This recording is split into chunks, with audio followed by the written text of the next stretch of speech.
Kumusta yung sa'yo? Okay naman. Nakatulog ka na ba? Oo, nakatulog naman eh. Nakatulog naman. Wala naman kaso. Siyempre, 4 days off ako wala dito. Pero I was working out over there, trying to make sure hindi bibigyan ng rason. Diba? Kahit marami nagsasabi, alam mo naman yung marami masasabi at masasabi yung mga tao. But commitment-wise, it's always gonna be there. Niloko nga yung mom ko na wag na sila manood eh. Baka makita lang nila ako dun sa bench eh, papalakpak. Sa TV na lang kayo. Sabi ko sa kanilang gano'n. Mahal din yung ticket eh. Sabi ko sa kanila. Pero it's an opportunity for us, opportunity for the people to see how the national team is right now. So I think they're gonna be happy with what we have right now.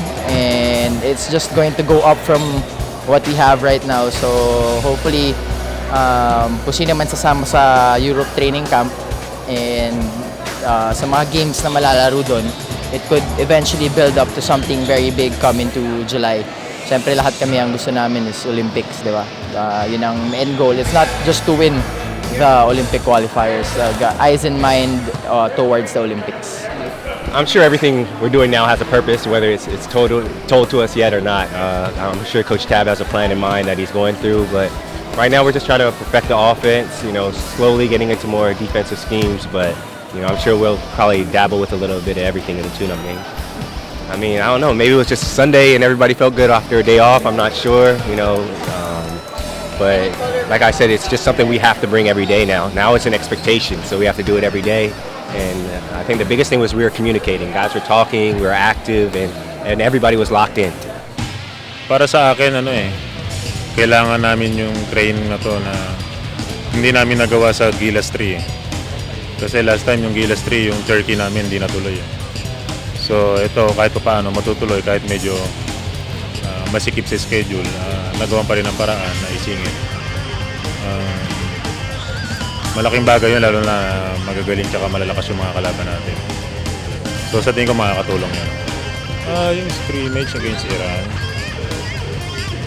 bukas pa lang kami mag-start manood ng video eh. Hindi pa nga sure kung merong video na naka-ready. So malalaman pa rin bukas, sabi ni Coach. Hindi ko masabi na talagang ready na kami. Gusto lang namin maka-experience ulit ng laro ng international. So kailangan namin talaga ito na gusto lang namin magawa yung gusto namin gawin. At the same time, yun din yung gusto mong magawa ng kalaban namin. So may pag-uusap naman yan eh. Ano yung mga coach pad saka yung kalaban na coach. Nag-uusap naman yan sila yung mga plano nila. Pero yung game namin dun sa Araneta ba yun? Sa Araneta, yun talagang real game na. Pero itong Tuesday, mga situational yan.